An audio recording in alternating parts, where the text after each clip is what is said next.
Selamat datang di podcast Orang Kita. Kali ini kita akan berbicara tentang IFTK Ledelero, Institut Filsafat dan Teknologi Kreatif Ledelero. Sebuah lembaga yang mungkin terdengar baru, tapi adalah lanjutan dari STFK Ledelero, Sekolah Tinggi Filsafat Katolik Ledelero. Apa alasan pergantian nama dan apa yang sedang dikembangkan di IFTK Ledelero? Kita akan bincang dengan Rektor IFTK Ledelero, Dr. Otto Gusti Madung. Dr. Otto Gusti dipercayakan memimpin lembaga IFTK Ledelero untuk pertama kalinya sejak 2022 dan masa jabatan hingga 2026. Sebelum itu, Dr. Otto Gusti adalah Ketua Sekolah Tinggi Filsafat Katolik Ledelero dari 2018 hingga 2022. Dr. Otto Gusti adalah pengajar untuk bidang filsafat politik, etika politik, dan lain-lain. Beliau adalah lulusan Doktor Filsafat dari München, Jerman, dengan disertasi politik dan kekerasan, perbandingan antara Agamben dan Jürgen Habermas. Selamat malam, Pater Otto Gusti. Ya, selamat malam, Pak Ferdinand. Selamat malam. Senang. Terima kasih sudah memenuhi undangan kami untuk bincang-bincang mengenai IFTK Ledelero. Pater, pertama kali kami barusan saja minggu lalu Pater selesai untuk pelatihan ataupun seminar tentang hak asasi manusia di UGM, dan Pater mendapatkan achievement sebagai the best paper, penulisan makalah tentang hak asasi manusia. Bisa diceritakan, Pater, sebelum nanti kita masuk ke soal IFTK? Ya, baik. Ya, terima kasih Pak Ferdinand.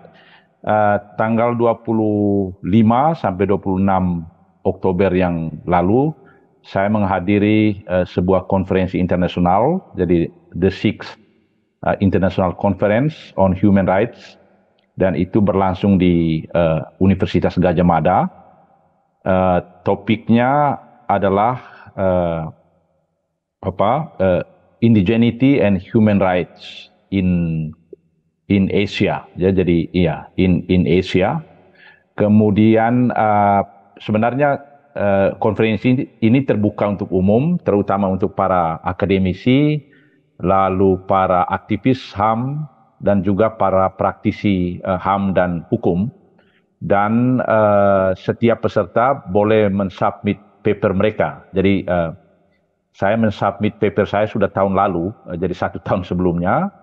Kemudian awal tahun ini saya mendapat kabar bahwa paper saya diterima untuk dipresentasikan di forum tersebut, dan konferensi internasional tersebut diselenggarakan oleh antara lain oleh Universitas Gadjah Mada, lalu Universitas Sydney di Australia, terutama ada satu pusat studi untuk Asia Tenggara di Sydney. Ya.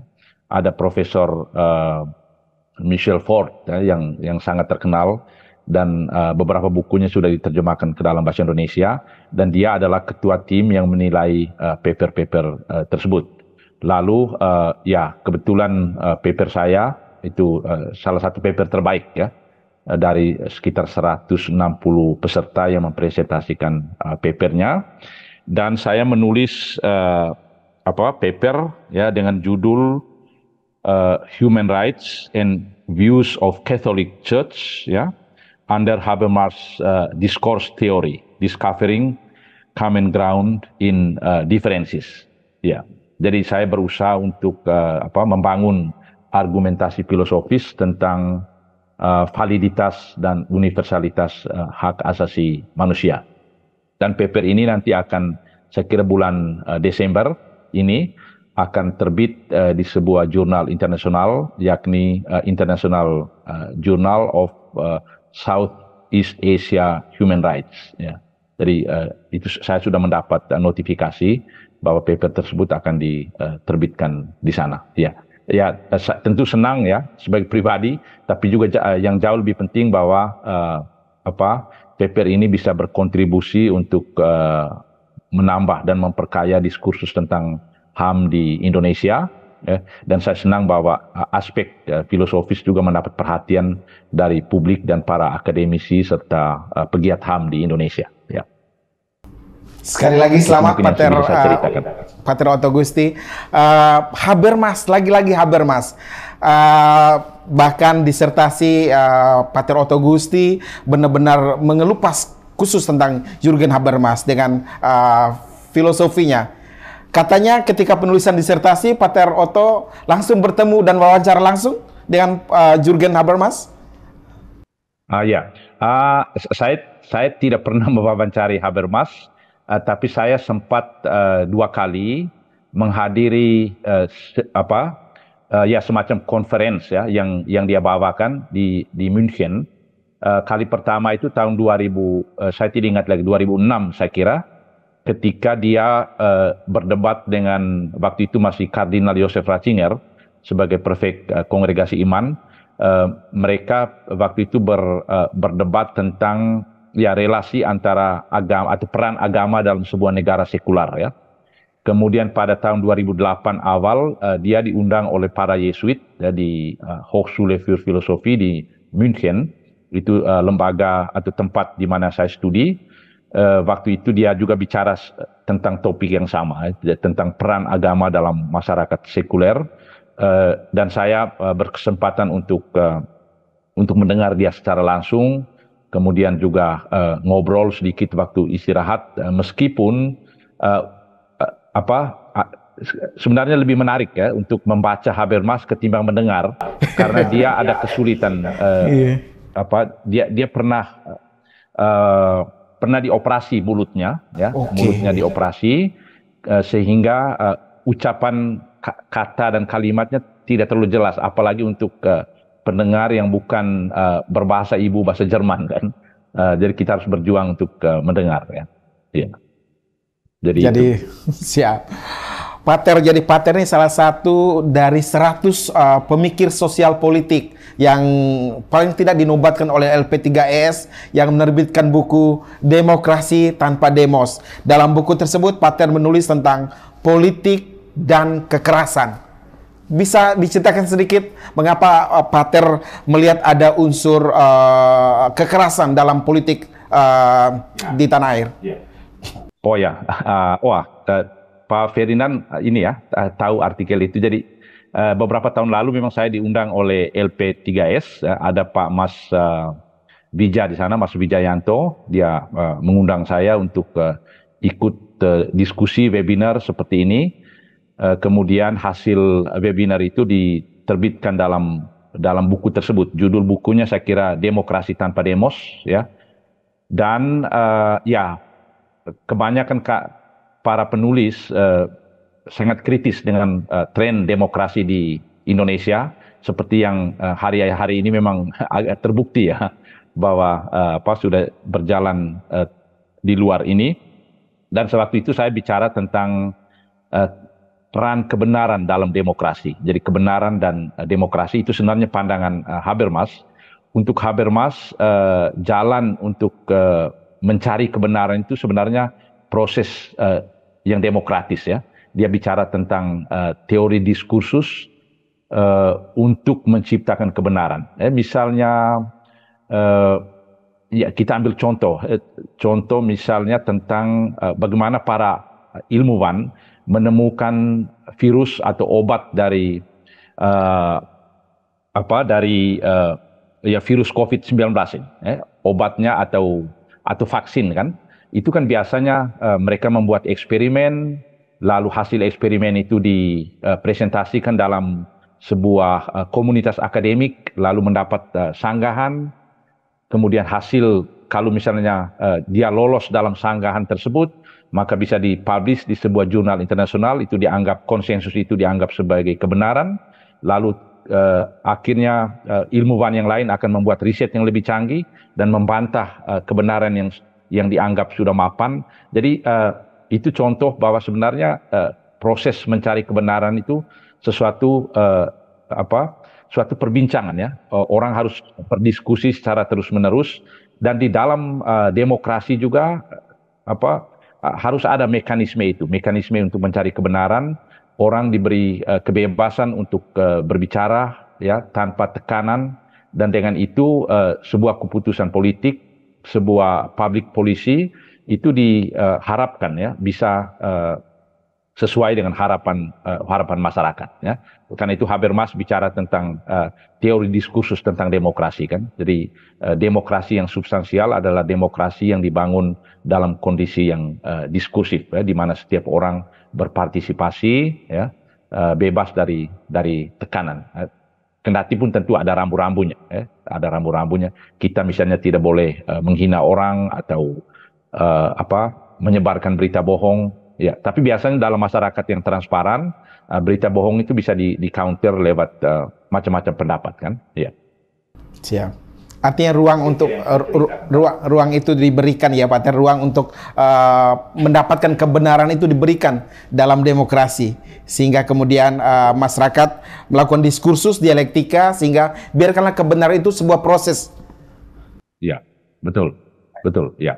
Ya, dan kekerasan itu kan muncul di sana ketika suasana demokratis itu tidak tercipta ya. Apa yang disebut kebenaran itu menjadi sebuah hegemoni yang dipaksakan dari atas ya. Maka itu sudah satu model kekerasan ya, mungkin kekerasan kultural ya, kekerasan kultural dan kekerasan struktural ya. Tentu saja peralihan nama dari STFK Ledelero ke IFTK bukan sebuah pemaksaan, Pater? Ya, saya kira bukan ya, karena rencana untuk melakukan perubahan ini sudah lama sekali. Saya kira sejak awal tahun ya 2008 saya kira SVD Provinsi ND sudah mulai mendiskusikan itu dalam kapitel provinsi. Kemudian lama tidak dibicarakan lagi. Kemudian ketika kami atau STFK merayakan 50 tahun berdirinya, waktu itu kami mulai mendiskusikan kembali dan menunjuk satu tim untuk menyusun RIP ya, rencana induk pengembangan yang diketuai oleh Pater Hubert Thomas Hasuli, salah seorang dosen kita di sini dan konfrater SVD. Lalu dia dan timnya menyusun RIP tersebut, mendiskusikan dengan pelbagai pihak ya, para stakeholder, para alumni, dosen, yayasan, kemudian para uskup ya, tokoh-tokoh masyarakat. Jadi semua pihak ditanya, kemudian pimpinan tertinggi SVD di Roma juga ditanya, dan waktu itu mereka juga Pater Superior General tanya apa kira-kira urgensinya untuk kepentingan SVD. Tentu yang pertama alasan finansial karena cukup banyak sekolah tinggi teologi dan filsafat yang didirikan oleh SVD baik di Amerika, Australia maupun Eropa itu ditutup karena panggilan semakin berkurang. Jadi kalau kita ke Eropa, beberapa rumah besar SVD itu kan kosong ya, misalnya San Gabriel, tempat di mana saya studi dulu, lalu Santa Agustin, saya kira baru-baru sudah ditutup, harus pindah ke Köln, karena dulu mereka menggantungkan dirinya pada mahasiswi filsafat dan teologi, dan ketika panggilan berkurang ya akhirnya mereka terpaksa menutup rumah tersebut. Dan kita juga berpikir bahwa belum tentu di Indonesia atau kondisi panggilan di Indonesia itu masih seperti sekarang ya. Kita tidak tahu apa yang terjadi 10 sampai 20 tahun yang akan datang ketika tingkat kemakmuran masyarakat kita, kemudian orang semakin rasional ya, cara berpikir sekuler juga mulai dihayati oleh anak-anak muda kita, maka kemudian keluarga juga semakin kecil ya. Satu keluarga sekarang, kalau dulu kan masih punya 5-6 anak, mungkin sekarang 1 sampai 3. Dan dengan jumlah anak yang kecil, belum tentu orang tua merelakan anak mereka untuk masuk biara. Jadi tanda-tanda zaman ini tentu harus diantisipasi dari jauh, dan karena itu kami berpikir agar lembaga ini tidak hanya mendidik para calon imam, tapi juga calon-calon awam yang berkualitas. Lalu alasan yang lain, karena uh, Leda Lero itu satu lembaga pendidikan yang cukup berkualitas ya, dikenal luas di Indonesia, dan juga ada banyak misionaris tamatan dari sini bekerja pada tingkat internasional juga di hampir semua benua. Tapi kontribusi Leda Lero kan masih terbatas hanya pada pendidikan calon imam ya, atau pendidikan filsafat dan teologi. Dan kami berpikir bahwa kontribusi itu harus diperluas juga untuk kaum awam ya, dengan membuka prodi-prodi sekuler ya.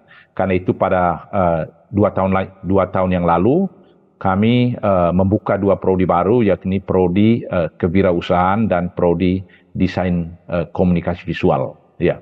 Kewirausahaan itu agar bisa mendidik anak-anak kita dari NTT agar mereka bisa berpikir bisnis ya. Saya kira kelemahan NTT itu wilayah yang cukup kaya ya, kaya akan bahan mentah, ada pisang, macam-macam buah-buahan, tapi orang kita tidak terlalu terampil untuk mengelola bahan mentah itu agar mendapatkan nilai tambah secara ekonomis. Ya. Karena itu kami berpikir prodi ini menjadi penting. Demikian juga prodi DKV. Ya, kita hidup di era digital sekarang, ya, dan kita perlu mengantisipasi dan mempersiapkan generasi muda kita agar menjadi familiar dengan dunia digital ini dan bisa dimanfaatkan untuk kepentingan mencari kerja di masa depan. Ya. Jadi perpindahan atau pergantian dari STFK menuju IFTK ini adalah tujuannya menukik lebih dalam, menyebar lebih luas. Untuk mengutip judul buku dalam rangka 40 tahun Leda Lero beberapa waktu yang lalu. Ya, betul, ya, betul, ya. Menukik lebih dalam dalam arti jadi namanya kan sekarang Institut Filsafat dan Teknologi Kreatif ya. Jadi filsafat itu tetap penting ya, meskipun kita harus memberi perhatian pada ilmu-ilmu empiris, ilmu-ilmu yang berorientasi pada pasar kerja, tapi aspek filosofisnya tetap ada di sana ya. Jadi ketika mereka belajar bisnis, ya, juga tetap ada aspek filosofisnya, karena kami juga mengajarkan etika bisnis untuk para mahasiswa dan mahasiswi kita, agar mereka ketika belajar bisnis tidak terperosok menjadi homo economicus ya, jadi makhluk yang hanya berpikir tentang profit ya, tapi dia juga makhluk yang punya solidaritas terhadap yang lain ya.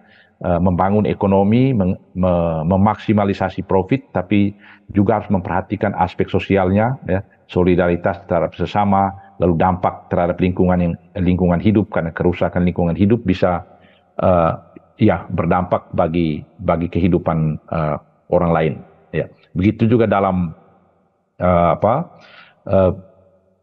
prodi DKV, aspek filosofis juga mendapat perhatian khusus ya, karena era digital juga sekarang menjadi objek kajian filosofis yang menarik ya.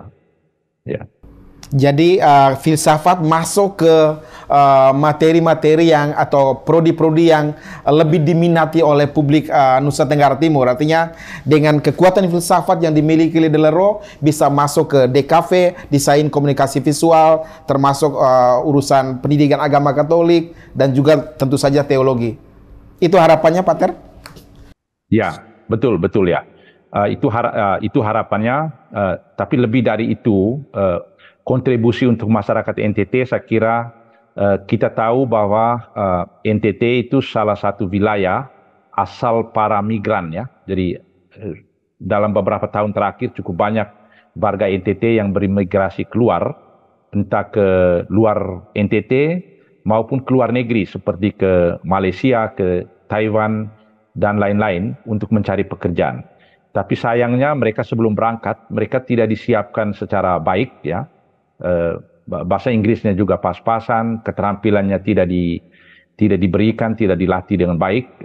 Akibatnya mereka tidak bisa bersaing di bursa pasar kerja, jadi mereka terpaksa menerima semua pekerjaan yang ditawarkan kepada mereka. Dan kami berpikir karena 2 prodi ini orientasinya pada pasar kerja, maka anak-anak muda kita atau generasi muda kita bisa dipersiapkan untuk bekerja di mana saja, tapi juga untuk berwirausaha dan menciptakan lapangan pekerjaan. Dan dengan itu mereka bisa ya menjadi kompetitif di baik pada level nasional maupun level internasional. Meskipun kami tentu masih harus bekerja lebih keras lagi untuk memfasilitasi mereka agar kemampuan bahasa Inggris mereka menjadi lebih baik ya sebelum mereka bisa masuk ke dunia internasional. Kami sekarang sedang coba bekerja sama dengan satu lembaga dari Australia. Mereka sudah datang mengunjungi kami dan mereka akan menyediakan tenaga bahasa Inggris, tapi juga trainer lain untuk dua prodi ini. Ya. Diharapkan dalam waktu dekat mereka akan bisa membantu kami dalam bidang ini. Ya. Luar biasa. Kita tentu saja berharap ya Pater Otto ketika berganti nama menjadi IFTK, berharap pemerintah pun lebih terjun lebih banyak lah, lebih incas dalam membantu finansial dari ke sekolah yang luar biasa ini. Bagaimana peran pemerintah selama beberapa tahun terakhir ini, Pater? Ya, peran pemerintah menurut saya luar biasa ya, luar biasa. Ya, pertama itu dari segi infrastruktur ya, kita mendapat sejumlah gedung dari pemerintah. Misalnya gedung kuliah di kampus 2, di kampus baru, itu kita mendapat bantuan dari Kementerian PUPR, yaitu gedung yang sangat besar, ukuran 30 kali 6 kali 70, 3 lantai, ya 3 lantai. Dan gedung itu memang dibiayai oleh dana APBN, ya lewat Kementerian PUPR dan sudah selesai, sudah digunakan. Di samping satu gedung besar juga yang kami bangun sendiri. Jadi ke depan saya kira untuk 10-20 tahun ke depan kami tidak perlu berpikir lagi tentang ruangan karena ruangan sudah cukup untuk sekian ribu mahasiswa yang akan datang dan kuliah di IFTK Ledlero. Di samping itu karena ada dua prodi yang ada di bawah IFTK Ledlero itu berafiliasi dengan Bimas Katolik ya, Kementerian Agama, seperti misalnya prodi PKK ya, Pendidikan Keagamaan Katolik, dan prodi Magister Teologi atau S2 Teologi. Dan kedua prodi ini sering mendapat subsidi dari Bimas Katolik berupa beasiswa ya, beasiswa. Kemudian juga tahun lalu kita mendapat satu gedung untuk prodi PKK yang dibiayai oleh dana APBN lewat Bimas Katolik. Kemudian ada banyak kegiatan-kegiatan yang dibiayai oleh Bimas Katolik, seperti misalnya studi lanjut dosen ke program doktoral. Ya. Saya kira ada 3 sekarang yang sedang studi di Malang dan di Jakarta, itu dibiayai oleh Bimas Katolik. Mereka sedang mengambil program doktoral. Di samping itu ada beasiswa juga untuk para mahasiswa dan mahasiswi di PKK.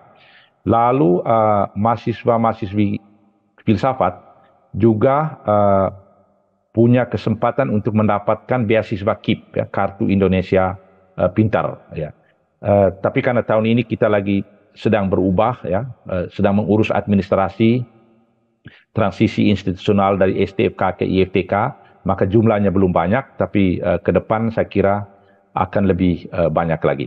Lalu bantuan yang lain itu saya kira ada 18 atau 19 dosen yang sekarang mengajar di IFTK Ledlero itu sudah mendapat sertifikasi dosen yang dibiayai oleh pemerintah, ya. Jadi ada banyak sekali bantuan yang kami dapat dari pemerintah, ya. Luar biasa. Artinya perubahan nama tadi menemui hal baik ya, Pater Otto ya. Artinya tujuan untuk kemudian mendapatkan baik. Ya. Boleh tahu Pater sekarang jumlah mahasiswa secara keseluruhan untuk keseluruhan prodi di IFTK Ledlero ada berapa, Pater? Ya, jumlah mahasiswa seluruhnya sekarang ada 1.882. Wow. Ya, 1.882. Memang sebagian besar itu mahasiswa filsafat, jumlah mereka sekitar 1.100 ya. Kemudian mahasiswa magister teologi ada 200. Mahasiswa, kemudian PKK saya kira sekitar 300 ya. Lalu sisanya itu mahasiswa DKV dan mahasiswa kewirausahaan. Sehingga jumlah seluruhnya ada 1.882 orang ya. Tahun lalu jumlah mahasiswa kita baru 1.400, dari sekarang sudah tembus 1.800 dan diharapkan tahun depan target kami kalau bisa menembus 2.500. Ya. Luar biasa, ini angka yang cukup besar ya Pater Otto, dengan artinya sekarang di Flores sudah melengkapi kampus-kampus besar kita di Flores. Sebelumnya ada Universitas Flores di Ende, ada Universitas Nusa Nipa di Maumere dengan jumlah mahasiswa cukup banyak. Kolaborasi seperti apa yang dilakukan oleh IFTK Ledlero dengan kampus-kampus terdekat, dengan Unipa kah, dengan Uniflores? Ya. Memang secara formal kami belum membuat MOU dengan universitas-universitas tersebut, kecuali dengan Universitas Katolik Ruteng, ya, UKI Ruteng, ya, Universitas Santo Paulus. Sedangkan dengan Unipa sudah ada kerjasama riset bersama antara para dosen, ya, dan mahasiswa Unipa dan IFTK Ledlero. Juga para mahasiswa sering membuat kegiatan bersama, ya. Misalnya besok itu ada ada pekan Festival Flores Writers, berlangsung besok, dan Dirjen Kebudayaan Pak Hilmar Farid juga akan datang untuk membuka dan menjadi salah satu pembicara. Jadi pekan festival ini akan dimulai di Ledlero besok jam 9 sepanjang hari. Kemudian lusa saya kira akan berlangsung di Unipa, ya. Dan yang terlibat di situ kan ada BEM IFTK Ledlero, ada BEM Unipa, kemudian ada sejumlah dosen, ya, yang juga bekerja di dua kampus ini. Jadi secara substansial sudah ada kerjasama, hanya kami belum sempat membuat MOU, ya, penandatangan MOU tentang kerjasama dua lembaga ini, tapi akan kami buat dalam waktu dekat, ya. Menarik nih Pater, Festival Flores Writers, supaya tidak berkaitan dengan Ubud Writers, ada tandingannya, ya. Apalagi Flores cukup banyak para penulis yang berbobot atau berpotensi. Saya baru pertama kali mengikuti, dan juga beberapa hari lalu bertemu dengan panitia dan para penyelenggaranya. Ada beberapanya itu sastrawan memang, dan mereka mendatangkan sejumlah penulis dari Jawa, dari Surabaya, dari Jakarta, dan tempat-tempat lain, ya, untuk memberikan pelatihan itu untuk para anak muda, generasi muda yang punya minat, ya. Saya kira 1 bulan lalu kegiatan yang sama juga sudah pernah diadakan di sini. Ada beberapa dari Bali, ya, dari Australia yang juga menghadiri kegiatan serupa itu, ya. Dan saya berharap karena sekarang ada MOU antara IFTK Ledlero dengan penyelenggara festival ini, saya harap kegiatan serupa akan berlangsung secara rutin ke depan. Baik. Pater, mengurus IFTK dengan 1.800-an mahasiswa cukup pasti ada suka dukanya. Apa tantangan terberat saat ini, Pater, mengelola IFTK dengan segala dinamikanya, termasuk meramu agar kekuatan filsafat tetap menjadi barometer di situ, menjadi penentu, tapi kemudian membuka ruang bagi prodi-prodi yang lain? Ya, saya kira tantangan terbesar ialah sebagian besar dosen STFK yang sekarang menjadi IFTK itu kan para imam, ya. Ya. Dan para imam itu mereka dosen, tapi juga punya kegiatan-kegiatan pastoral lain, ya.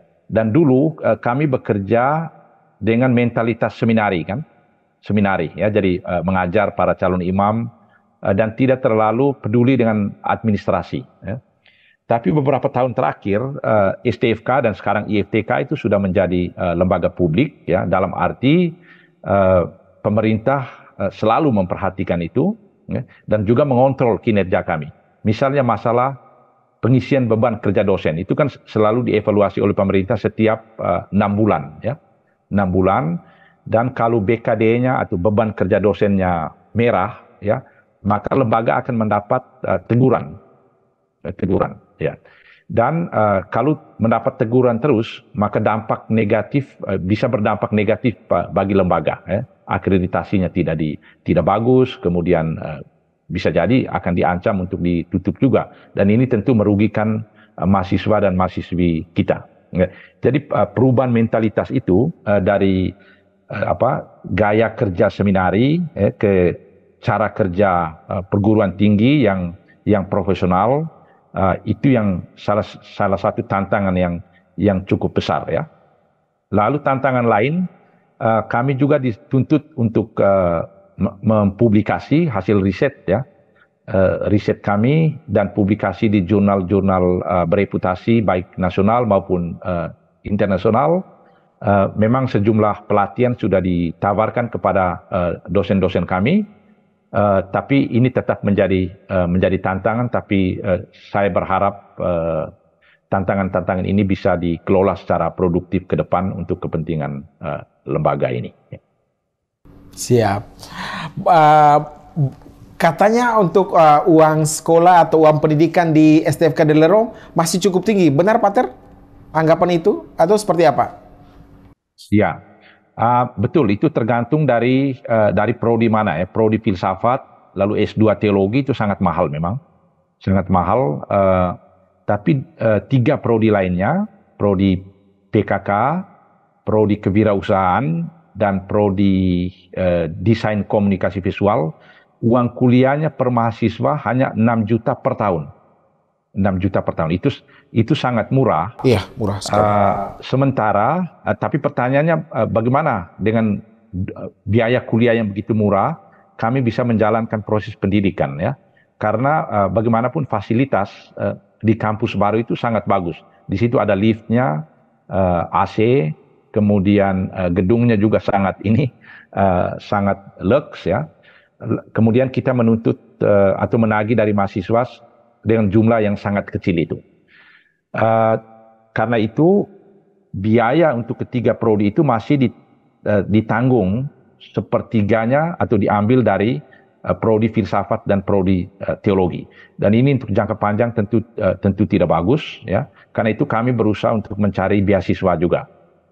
Tahun ini kami mendapat beasiswa untuk 15 mahasiswi ya, yang kuliah di prodi DKV dan prodi kewirausahaan, dan beasiswa ini kami dapat dari Missionsprokur di Santa Agustin, Jerman ya. Jadi ada orang-orang baik di Jerman dan mereka bersedia untuk membiayai 15 mahasiswi yang kuliah di 2 prodi ini sampai tamat ya. Kemudian sejumlah fasilitas seperti komputer untuk labor di prodi DKV, kan mereka membutuhkan komputer yang baik ya, biasanya harganya sekitar 21 sampai 25 juta untuk mereka, dan itu kami tidak bisa ambil dari uang sekolah, terpaksa harus bergantung pada para donatur ya. Kebetulan karena SVD punya jaringan internasional yang cukup baik, jadi kita mendapat bantuan juga dari prokur misi di Austria, San Gabriel Austria, dan juga dari Santa Agustin Jerman ya. Mereka sudah membiayai sekitar 25 komputer, dan dalam waktu dekat mereka akan menambahkan dalam jumlah yang sama juga. Jadi kita berusaha untuk mencari beasiswa lewat dan bantuan dari para donatur baik pada level nasional maupun level internasional. Lalu yang lain itu alumni tentunya. Alumni itu kekuatan yang sangat penting. Meskipun sampai sekarang belum terorganisir dengan baik ya, tapi dalam beberapa tahun terakhir mereka sudah berkontribusi sangat signifikan. Ketika kami membangun gedung baru, mereka juga menyumbang sangat banyak ya. Dan sekarang sudah ada diskusi, ada anjuran dari sejumlah alumni untuk menggalang dana beasiswa ya, dengan sumbangan 10.000 per bulan. Jadi setiap alumni menyumbang untuk IFTK Ledlerong sebanyak 10.000 per bulan, jadi kali 12 ya sekitar 120.000 per tahun, dan uang ini dikelola secara khusus untuk diberikan dalam bentuk beasiswa kepada mahasiswa dan mahasiswi kita yang miskin ya. Karena bagaimanapun mahasiswa dan mahasiswi yang kuliah di 3 prodi itu berasal dari keluarga miskin ya. Jadi meskipun biaya kuliahnya murah, tunggakan uang kuliah itu tetap ada. Itu berarti mereka memang berasal dari keluarga yang sangat sederhana dan harus dibantu, dan saya kira peran alumni di sini sangat penting. Ya, setahu kami alumni Lidelero itu tersebar ke berbagai macam negara, Pater Otto. Bahkan di Jabodetabek ini cukup besar pengaruhnya alumni-alumni Lidelero. Dan beberapa waktu lalu ketika para frater Lidelero datang ke Jakarta memanggungkan beberapa hiburan, kemudian cukup besar minat atau atensi yang diberikan oleh para alumni Lidelero. Betul ya. Itu betul sekali ya. Terima kasih Pak Ferdinand, karena alumni sudah bekerja keras dan ketika ada pementasan seni di Jakarta oleh para frater SPD, sambutan dari publik ya di Jakarta juga sangat baik, dan kami mendapat sumbangan yang sangat besar, sekurang-kurangnya bisa menutupi defisit ya yang kami alami dalam 1-2 tahun ini ya, di seminari maksudnya. Dan kami berharap bahwa kontribusi serupa juga bisa didapat oleh IFTK. Nanti tanggal 18 November kita akan membuat pertemuan alumni sejagat ya. Jadi ada yang hadir secara fisik, mereka yang ada di Flores, di Maumere, kemudian para alumni yang tinggal jauh, nanti kita akan menggunakan media Zoom agar mereka bisa juga berpartisipasi. Antara lain kita berdiskusi tentang ini ya, apa kontribusi yang bisa diberikan oleh alumni untuk lembaga ini, tapi juga apa kontribusi yang bisa dipikirkan, yang bisa disumbangkan oleh lembaga ini untuk alumni, ya, untuk alumni, untuk masyarakat Indonesia, tapi juga untuk gereja kita. Ya. Yang mungkin bisa diperluas juga adalah selain alumni, Pater, para pemerhati, karena juga kami pikir selain para alumni yang care sama IFTK Lidelero, tapi para pemerhati yang mungkin mereka tidak sempat menikmati pendidikan di Lidelero. Kayak saya nih, Pater, saya yang sampai novisiat kubu, Pater, tidak sempat merasakan nikmatnya belajar filsafat bersama Pater Otto di kampus Lidelero. Tapi kami benar-benar membaca, menikmati buku, bacaan, tulisan yang diproduksi oleh penerbit Lidelero dan majalah Fox misalnya, yang kemudian itu mewarnai pemikiran kami. Dan saya pikir bukan hanya saya, cukup banyak para pemerhati Lidelero di luar sana yang perlu dilibatkan dalam kaitan rencana pembentukan dana yang bisa digunakan untuk beasiswa. Pater. Ya. Betul Pak Ferdinand. Ini penting ya. Terima kasih untuk masukan itu. Jadi nanti kami tidak hanya bersurat untuk alumni, tapi juga untuk para sahabat ya. Jadi alumni dan sahabat IFTK Lidelero, dan sahabat itu orang-orang yang punya perhatian ya, dekat dengan karya misi SVD, tapi mereka mungkin tidak pernah mengenyam pendidikan di sini ya.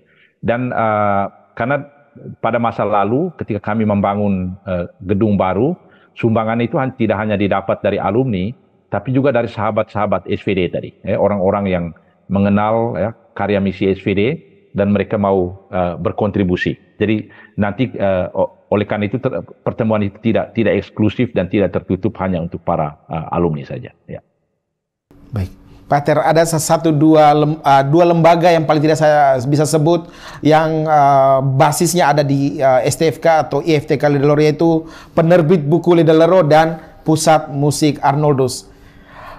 Penerbit Lidelero, kita mau tanya, seberapa banyak atau buku yang telah diterbitkan dan berapa besar pengaruh penerbit ini dalam menjangkau masyarakat pembaca di Flobamora maupun di Indonesia secara umum, Pater? Artinya ketika Nusa Indah sudah mulai sedikit susah belakangan ini, kami masih berharap dari Lidelero sebagai penerbit untuk memproduksi buku-buku berkualitas, buku filsafat, buku sosiologi, antropologi, buku ilmu politik yang ada irisan dengan filsafat.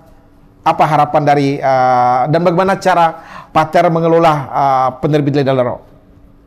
Ya, sejak 5 bulan yang lalu penerbit Lidelero sudah menjadi salah satu biro dari IFTK Lidelero. Jadi ada pegawai, ada dosen yang menjadi kepala biro tersebut, dan mereka yang mengelola penerbit. Memang akhir-akhir ini karena kendala finansial, kami menerbitkan buku dalam jumlah yang sangat terbatas. Tapi terbitan-terbitan dosen itu selalu kami fasilitasi dan kami berusaha agar publikasi-publikasi tersebut menjangkau publik pembaca yang luas di Indonesia. Karena itu kami juga bekerja sama dengan Gramedia. Sejumlah buku kita dikirim ke sana dan diharapkan dijual di Gramedia. Meskipun akhir-akhir ini memang sudah agak terbatas, ya. Kemudian hal lain lagi, dosen dalam beberapa tahun terakhir memang lebih banyak dituntut untuk publish di jurnal, ya. Misalnya saya sendiri, saya kira sudah hampir 4 atau 5 tahun tidak menulis buku lagi, tidak terbitkan buku, karena itu tadi, karena tuntutan pemerintah harus lebih banyak publish di jurnal, ya, baik nasional maupun internasional. Tapi saya kira buku itu tetap penting, ya. Dan kami ke depan akan berusaha dan rekan-rekan dosen di sini untuk tetap menerbitkan buku untuk kepentingan pelayan terhadap masyarakat luas, ya, memberikan pencerahan kepada masyarakat, ya. Lalu bagaimana dengan pusat musik Arnoldus, Pak Ter? Apakah juga ikut dikembangkan?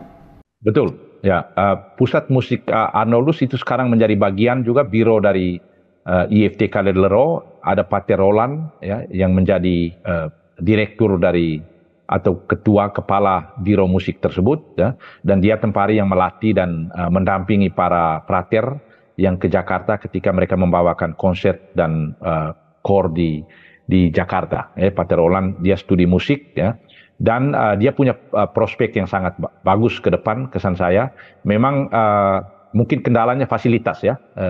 Jadi alat-alat musiknya masih sangat terbatas. Yang ada itu hanya alat-alat musik konvensional seperti band, ya.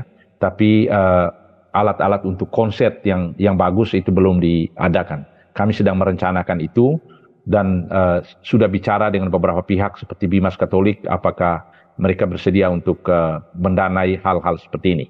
Tapi saya lihat sanggar musik Arnoldus itu atau biro musik itu punya prospek yang baik ke depan, karena kita punya beberapa tenaga yang studi khusus tentang musik, dan mereka melatih para prater, para mahasiswa, dan juga terutama para mahasiswa dan mahasiswi PKK, itu calon guru agama.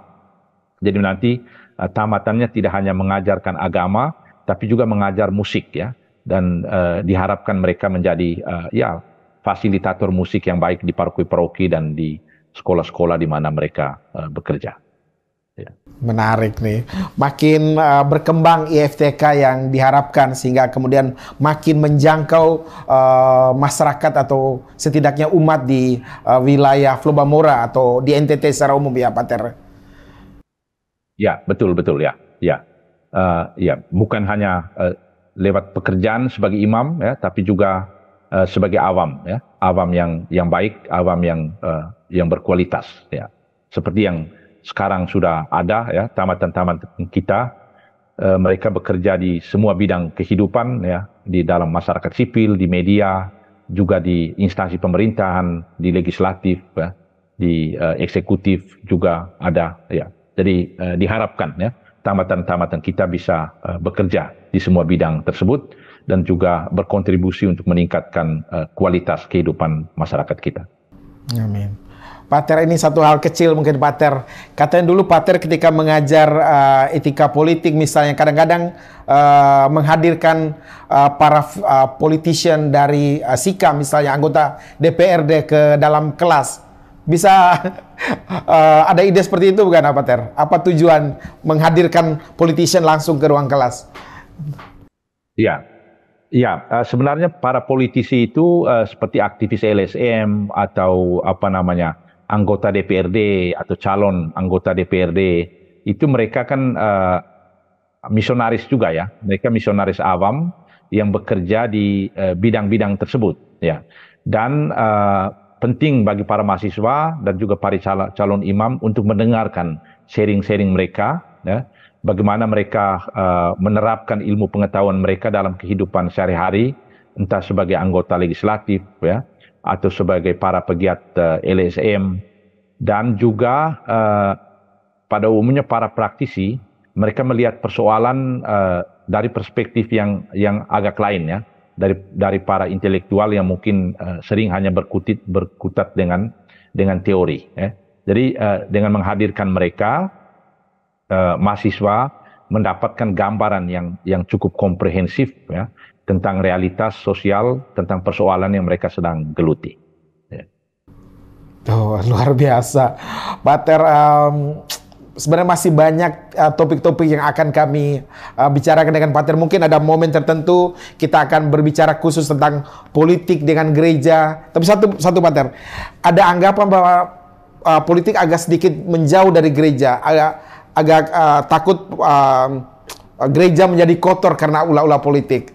Kira-kira Pater punya pandangan seperti apa terhadap gereja, hubungan gereja dengan politik? Ya, tergantung apa itu politik kan, tergantung definisi politik ya. Sebenarnya politik itu kan dari kata polis ya, polis itu kan publik ya. Jadi politik itu suatu suatu bidang kerja untuk mengatur kehidupan publik ya. Dan kehidupan publik itu misalnya masalah kesejahteraan, masalah kesehatan, masalah keadilan, masalah keamanan, itu kan urusan-urusan publik yang juga harus menjadi keprihatinan gereja. Ya. Misi gereja kan tidak bisa reduksi kepada persoalan ritual saja, ya. Persoalan relasi subjektif dengan Tuhan, tapi juga harus ditunjukkan dalam kehidupan sosial. Ya. Misalnya kalau kita baca kitab suci, di Injil Matius bab 25 tentang pengadilan terakhir, itu jelas ya, Yesus pada pengadilan terakhir dia tanya apa yang kita buat ya, apakah kita sudah menjalankan hukum cinta kasih, apakah kita sudah memberi makan kepada yang lapar, minum kepada yang haus, mengunjungi mereka yang ke dalam penjara. Dan dalam dunia yang semakin kompleks, tentu keterlibatan politis gereja tidak bisa lagi secara karitatif saja, tapi dia harus terlibat dalam advokasi, dalam seruan-seruan untuk menciptakan struktur politik yang adil, yang berpihak pada masyarakat kecil. Dan juga Paus Fransiskus ya sangat menekankan ini. Kalau kita perhatikan beberapa seruan apostolik yang dia keluarkan sejak dia menjadi paus, dia tidak pernah bicara tentang Tuhan Allah saja ya. Dia selalu bicara tentang persoalan yang dihadapi oleh umat manusia. Dia omong tentang lingkungan hidup, tentang kritik terhadap ekonomi neoliberal, tentang egoisme, ya, tentang orang yang haus kekuasaan. Jadi hal-hal itu kan hal-hal sosial yang menyangkut hidup orang banyak. Ya. Karena itu saya pikir politik itu sebuah kewajiban untuk gereja. Ya.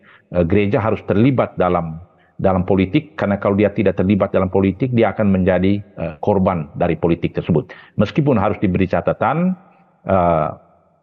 gereja dalam arti hierarki seperti imam ya, mereka tidak boleh terlibat dalam pertarungan politik untuk merebut kekuasaan ya, menjadi anggota DPR atau secara terang benderang mendukung calon tertentu. Saya sendiri tidak setuju gereja masuk ke situ, apalagi menjadi tim kampanye dari calon tertentu ya. Tapi gereja harus terlibat ya, hierarki juga harus terlibat dalam politik dalam arti memperjuangkan keadilan, hak asasi manusia dan demokrasi ya. Artinya ketika menemukan sosok di tengah masyarakat, sosok-sosok yang memperjuangkan keadilan, kesetaraan, equality dan lain-lain, sosok itu perlu di-endorse oleh gereja, Pater? Oh ya, saya kira perlu didukung ya.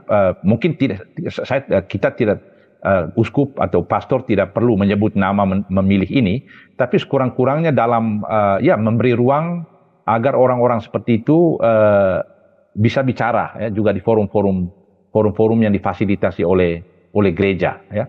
Dan gereja juga mungkin perlu bicara bahwa politik kita itu politik yang berpihak pada korban, menghargai hak asasi manusia, mendukung demokrasi. Jadi saya kira gereja dan hierarki gereja perlu berbicara tentang masalah-masalah publik ini, dan umat kan dengan sendirinya tahu ya, ketika kita menyebut isu-isu itu, mereka akan tahu calon mana yang kira-kira layak dipilih ya.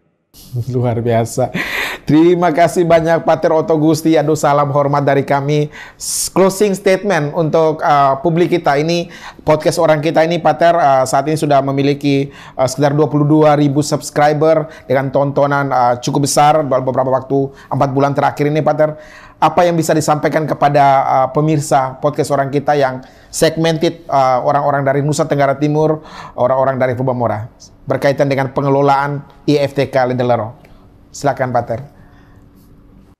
Ya, yang pertama, kita sekarang hidup di era digital ya, dan media sosial, media digital ini selalu bersifat ambivalen ya.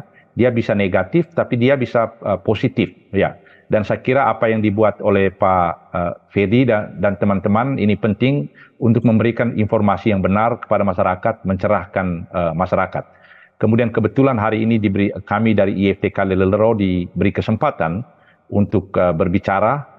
Kami tentu mengucapkan terima kasih banyak karena media ini telah mempromosikan lembaga IFTK Ledelero, tapi juga lebih dari itu mempromosikan salah satu karya misi terpenting dari SVD Provinsi ND, tapi SVD sejagat, yakni di bidang pendidikan. Karena kerja di bidang pendidikan itu kerja yang sangat penting, ya, mencerahkan masyarakat, dan pendidikan juga adalah sebuah instrumen agar loncatan sosial dalam kehidupan bermasyarakat itu menjadi mungkin, terutama untuk kelompok-kelompok yang miskin, yang termarginalkan. Terima kasih banyak Pater Otto Gusti, Dr. Otto Gusti. Kami berharap tidak lama lagi profesornya tiba dan kemudian memimpin IFTK Ledelero dengan makin bagus, memproduksi lulusan-lulusan yang berguna bagi bangsa dan juga bagi gereja. Salam hormat untuk para mahasiswa-mahasiswi IFTK Ledelero dari kami tim podcast orang kita dari kawasan Monas, Jakarta, Pater. Terima kasih banyak. Siap. Terima kasih dan salam untuk teman-teman semua.